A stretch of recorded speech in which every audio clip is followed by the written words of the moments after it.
What you know, Alibis? Welcome to another episode of Pretty Lies and Alibis. I'm Gigi. It's Friday, August 29th. Hope you guys have had a good day, and a big thanks for your patience in me getting these out. Life happened this week, and so I had to put those priorities in order. We're going to start right back up with these wiretaps. April 26th, there's a call between Katie and Charlie. Katie says she got mixed up with the phone number or the agent. She called both and nobody's picking up. She said she needs him to figure out, or I could set up with the realtor to show the property. She says she has the number at home, but she needs it stat. Charlie says he wishes he had written it down and that he would be home in 2 hours and will get it to her. But then he says he has the number at home on his desk and we'll see what he can do. He tells her he's going to see if he can get the number from some other place.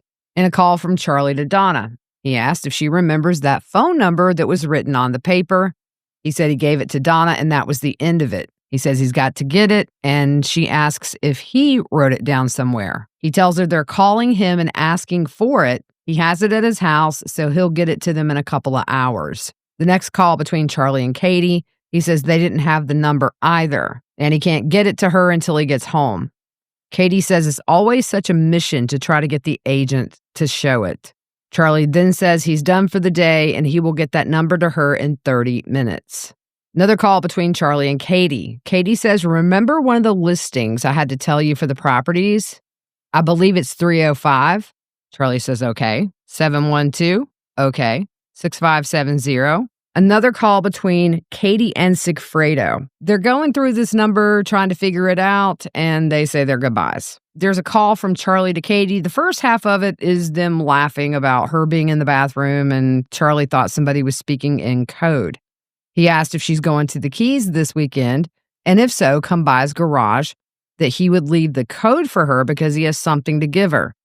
He was going to leave a gift card with a tree, which is marijuana, that you could use. It's a gift card to any hotel. Essentially, that was a birthday gift to Sigfredo from Charlie. If you want to go away for the weekend, it would be nice to have a gift card and a little tree to plant at your house. He tells her if she does go away to take a deep breath and enjoy the fresh air.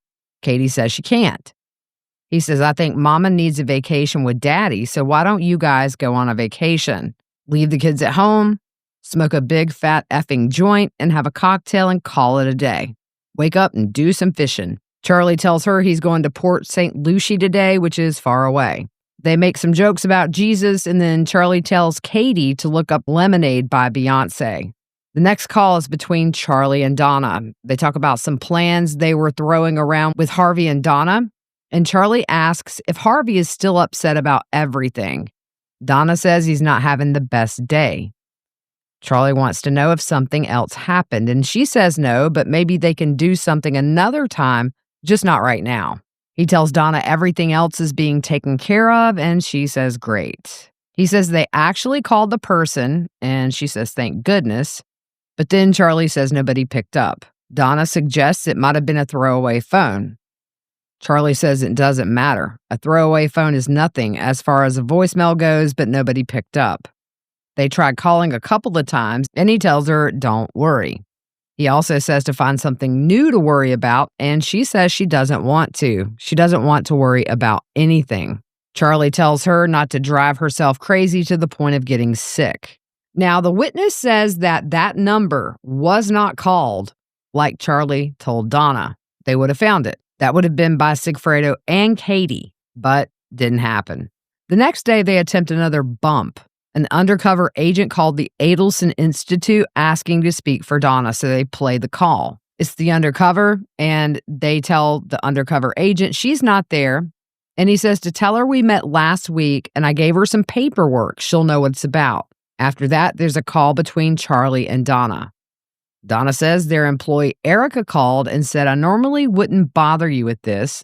I don't know if it's a sales call or what, but somebody called and said his name was Sammy, and he gave you some very important papers last week, and he still has not heard back from you. He wants you to call him back, and here's the number. Donna wants Charlie to verify the number was the same. Erica said, if it's a sales call, hit *67 and they won't get your number back. And she asked Charlie what he would do. She tells him the number, and he says that's the same number that was called where nobody picked up, and we know that was a lie. The number was never called. Charlie says he'll call somebody, and he tells Donna to trust him, and she should not worry a lot. Charlie tries to call Katie a few times and couldn't reach her, but eventually she calls him back. Katie asks what happened, and Charlie said somebody called Dad's office, saying they dropped off paperwork to them, and they left a phone number there. Erica said the guy was named Sammy. Katie tells Charlie that somebody is pulling his bones, and Charlie says this is the third. Katie interrupts and says, call the number because I'm about to call on my phone. She says when she calls, it says it's a non-working number. It's like a Gmail number. Charlie says nobody's pulling the leg. I'm just asking you to find out who the F it is. Charlie says they're not coming out on foot. They're writing letters and they're not calling offices because they have nothing better to do. He gives her the number, and again, she says it's a non-working number. Katie says something about it being a joke, and Charlie says this is not an effing joke. He tells Katie to find out who it is and tell them to stop playing their games. I don't know who you have to talk to, but it needs to be nipped in the bud. Katie says that's threats, and she's about to go to the FBI. It's either the FBI playing games or whatever it is. Katie finally gets frustrated and says to text the number to her. She does not care about all this code crap anymore. And Katie says she is going to call the cops right now. Charlie says either you go to the cops or we go to the cops. Find out who this person is because evidently they know you and your family. He says if somebody's messing with you, they're messing with me and vice versa. A minute or two after that last call, Charlie and Donna talk. He asks Donna if Erica had caller ID at the office, and Donna says no. So Charlie calls Katie back and says there's no caller ID. So call the number that he gave her the other day. I understand it's a non-working number, but call again. Katie said either somebody is messing with her family or setting somebody up.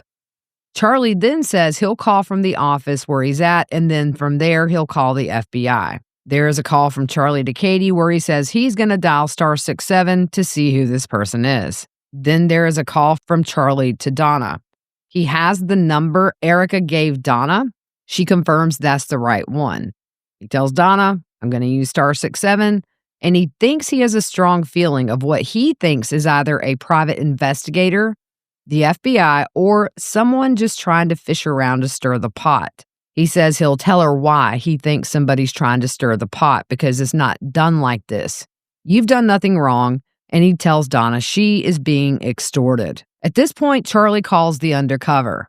They both ask who the other is, and Charlie says someone's been calling my family, and I'm trying to figure out who this is. The undercover says this is in reference to what? Charlie said somebody by the name of Sammy called, and the guy says, yeah, that's me. Charlie asks what's going on, and the agent says my brother Tato and his family hasn't been taken care of. Then the agent says, why are you calling me? Who are you? I gave the number to a lady. Charlie says, I don't know this guy. The agent says that Katie and Sigfredo have been taken care of since the family problem was taken care of up north. Charlie says, I don't know who you are. The agent said, this isn't going away, my friend, because let me tell you something. I was at Broward with him, and he told me the whole story. And he told me nobody's taken care of him or his family, but Katie and Sigfredo have been taken care of. We know what's going on, and he needs to be taken care of. Do the right thing. The lady already has the paperwork, and she knows what I'm talking about. Charlie says, let me look into things, and the agent says, no more effing around. This isn't going away. Do the right thing for my brother, man. He needs to be taken care of. Charlie says, all right, I've never met these people, but let me call you back. The agent says, that's BS. You know exactly what I'm talking about. You know this lady. I don't know your relationship with this lady, but we know what the F is going on. And again, he tells Charlie he's not going away. He tells him to take care of Rivera, and Charlie says, let me call you back. The investigator said Charlie did hit *67 on the phone. Charlie tries to call Katie at least 3 times, and then she calls him back. He tells her he called the number. He said it rang 30 times, and then somebody picked up, and he goes, who is this? I'm returning a call. He's asked, what's this in reference to? And I said, somebody by the name of Sammy left a call this morning. And I go, what's this about? And he's like, who are you? I go, that's not important. What do you need? We know Charlie got a case of the diabetes right here. He did not say that to him. Charlie asks what he can do to help him out. He repeats the story that he was in Broward with Rivera. He hasn't been taken care of. So Charlie tells Katie, I'm letting him talk. And he's talking, and I hear a little bit of a New York accent. He didn't sound like a tough guy when he picked up the phone. The tough guy routine sounded like it was coming out. Charlie tells Katie, I told him, sir, I don't know them. And he says, you've been giving money to Katie and Sigfredo. And I go, no money has been given. I don't even know who these people are. I don't know what you're talking about. Nobody's paying anybody. And then the agent says, this isn't going away. The agent says, you better do the right thing. And Charlie says, I don't know what else I can do for you. Charlie says I was being really polite to him, so I don't know if this guy they're talking about was incarcerated in Broward. Katie asked if they're saying her name again, and Charlie says yes, and some guy's name he doesn't know, and that he's helping out Katie's family. Charlie talks about money and says, other than the money I give you to go to the dental practice on the weekends and you take care of things. Then Katie asks him to recount the conversation again, and he does. Charlie talks about how people can read a name in a newspaper and then they Google that last name, and then within 3 minutes, the homeless man has the technology to know where you live. The prosecutor mentions at that time of the call, Rivera was in Broward, and Katie and Sigfredo would have known that. Just after Katie hangs up with Charlie, there's some text between Katie and Sigfredo, and it says, baby, call me when you can, but she doesn't wait and calls Sigfredo. She says she has more information for him because she got a call this morning. She tells about the agent calling, saying his name is Simon, to the Adelson Institute. Katie says that was sad and sick. They said our name, and they even have the amount. They said they were a brother of this other person who is incarcerated that they know from Broward, and his family needs help. Katie tells him it's getting too detailed, and Garcia says, yeah. Sigfredo says, did they tell him, listen, if you guys keep harassing me, you're going to call the cops? Katie says, I did. I said, why didn't you just say that? Then the person said, this is not going to end, and do the right thing. Sigfredo asked, did you get information about where he wanted to meet me? Katie says to get the phone number, but he says, you keep giving me wrong phone numbers, so she gives it again. Katie says, whoever this is, it needs to stop. They're putting my name and your name out there. And he tells her to text him the number, and she does not want to do that, so she recites it. Again, the prosecutor points out nobody called the agent. Sigfredo calls Katie back and said he was going to call from his phone, but he's going to get rid of his phone.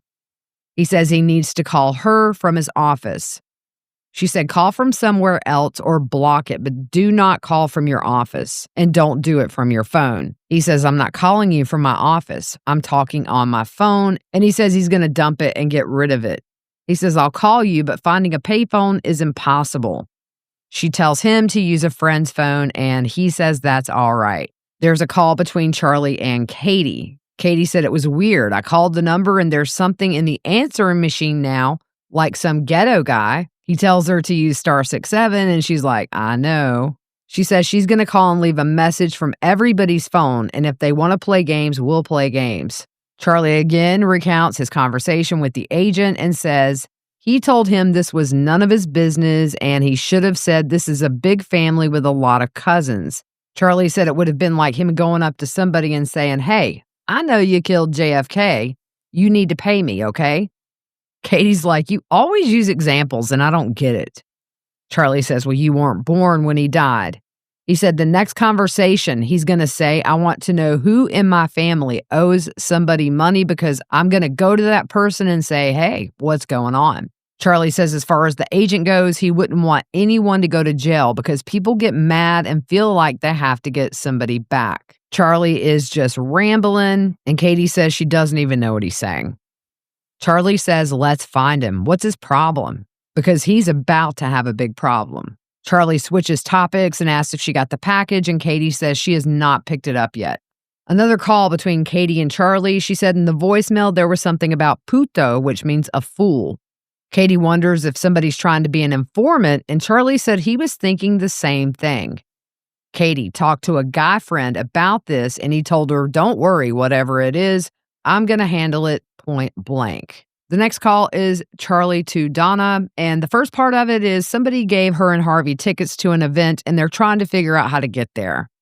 Charlie suggested they could borrow his limo, but he's not sure if it's in the shop, and then offers for them to park at his house. Again, Charlie tells her, this is nothing, it's fine. I'll tell you when I see you. He says he's 99% sure. Donna says, yeah, the language. And Charlie says, no threats. He tells Donna when talking to the agent, he said no one's taking care of anybody. Charlie points out there hasn't been any threats to anybody's health with the agent, and he talks about the timeline being 2 years later, and that would correlate with Dan's murder. Charlie says he thinks to himself, these people aren't looking for a check. What they want you to do, and Donna says, well, I know what they want. Charlie says, there's nothing. Donna says, barking up the wrong tree, it's not us. Charlie says, I got it, but they don't know that they want everybody to start talking, for you to hand deliver yourself because they think you know something. Charlie says if the cops were to come to you tomorrow and say, Donna, come down to the station with us, we need to talk, you would be like, I don't need this aggravation. Give me your business card, and if I can help you or if I hear anything, I absolutely will. But if you make it seem like you're being extorted or blackmailed, what are you going to do? You're going to run down there and start talking yourself. Donna says that's clever of them if that's the deal. And Charlie says this isn't somebody who started doing this yesterday or somebody who's dumb. This is somebody who is super smart, but it's odd that it's been a year. And Charlie says the amount of time that has passed is insane. Donna says she just hopes they don't bother Wendy. Charlie says if they do, they've bothered us enough and Wendy will go to the cops. Charlie tells Donna Katie had a friend of hers call and basically say, you need to stop running your mouth or you're going to have a big problem, and ask the person to give them a call. He says, how do you get the investigation going? You stir the pot of soup and you see what comes up from the bottom. He says one of their theories is probably somebody in our family paid for something to be done, so if they paid, it would make sense. Somebody's coming back for more money. So let's either make up some nonsense or some names. In another call between Charlie and Katie, they kind of flirt around. Charlie gave Katie marijuana. She says it smells. He tells her to put it in the trunk. Charlie also tells her there's a gift card in there. Katie mentions this is a great beach day, and Charlie, of course, says she can take his boat anytime. The investigator also notes in this conversation, Charlie offers Katie a Range Rover. There is a final attempt at a bump in a text from the undercover to Donna at 2 a.m. The text said, so you don't take me serious. You think I'm playing, but you had some puta call me to see if I'm for real. And if you think what Katie baby daddy did for you can't come back, you're effing crazy. I want the money now or I'm going after the $100K. Then there is a call between Katie and Charlie talking about the gift card he gave Katie for Sigfredo's birthday.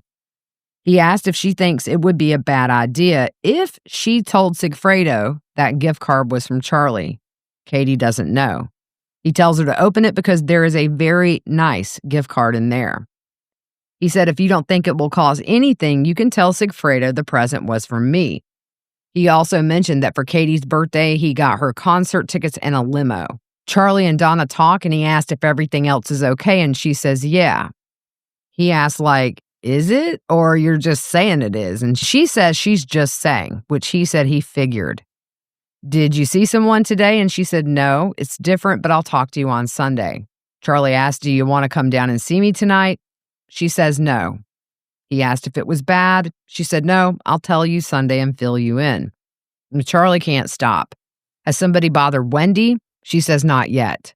Charlie asked if she thinks somebody will bother Wendy, and she doesn't know. She just says, I'll see you Sunday, we can talk. Charlie said, I think it's important that you see me before Sunday. Donna says maybe tomorrow and asks, what if we meet for breakfast or something? She asks Harvey if he wants to go to breakfast, and he says yes. Charlie said it's just better that things get nipped in the bud early. I don't know why you wouldn't just call me and let me know. And Donna says there's reasons. Let me talk to you tomorrow. Charlie calls Katie, says he's on his way to Miami to meet with his parents. She asked about what, and he says he doesn't know, probably just business stuff. Another call between Charlie and Donna. Charlie tells Donna he's coming across the bridge now. Donna says, I'll meet you outside and we can walk to the pool area. There's a call between Katie and Charlie. He tells Katie that he got a call, and she asks what happened. Charlie said, I don't know. I have to talk to my parents. At this point, Katie says she feels dizzy, her ears are ringing bad, and when she texted him, she started freaking panicking. Charlie says, let me call you in a little bit. I may call you from a landline. Back to when there's this meeting at the pool area. It was Harvey, Donna, and Charlie. They tried to get close enough to do surveillance, but they were cornered by themselves and it was impossible. There's a call between Charlie and Katie, and she asks for a quick recap of what was on that text message.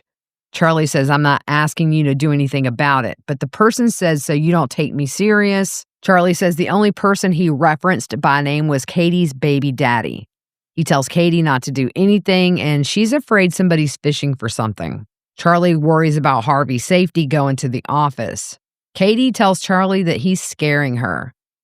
Charlie says they're throwing a lot of information out there that I don't know, so that's what's crazy. Where did they get it from? And why don't they just go collect a reward for whoever has the information? Charlie tells Katie, you're my friend, and that's the reason I'm going to you. He said there's a lot of crazy people out there, and he wishes he knew what was going on. Katie then calls Sigfredo to tell him about that 2 a.m. text, and Sigfredo says he'll take care of it. Charlie and Donna talk. He tells Donna he thinks she's doing the right thing. Charlie says, try to talk to Dad and just put your heads together, but don't rush. I think what we talked about is the best thing. Donna says it doesn't have to be tonight then, and Charlie says the sooner the better. Charlie says he would also be firm. Donna said she already wrote that in her letter, and Donna tells Charlie he thinks she's being too nice. So Donna tries to call the agent and gets a voicemail. She calls again after he tries to call her back. One thing they point out, Donna downloaded software to record that call on her own. Donna tells the agent her grandkids had her phone before, and that's why she missed the call. He said, you left a message on my voicemail. And she said, see, this is my problem. You approach me on Alton Road and you hand me an article from a newspaper about my ex-son-in-law. You told me I need to call you and help your friend who's in prison. Now, at the time you did that, I didn't understand what you were talking about. And now you leave a threatening letter. Then you send a text message to my phone that says, I'm not taking you seriously. So I am taking you seriously. And I really want you to listen to me. This is important. I'm so stressed out. I've spoken to about 10 or 12 people who are close friends, telling them about this, picking their brains, asking them what I should do, because I don't know who your friend is in jail. You mentioned the name. I don't know that name. Never spoken to him. Never met him. I'm sorry your friend's in jail, but I don't know what that has to do with me. The agent says, you know exactly what it has to do with you. Now she's talking over him and he says, listen to me. Donna says, you need to ask your friend a name or who he looks like because I know there's a big reward out there.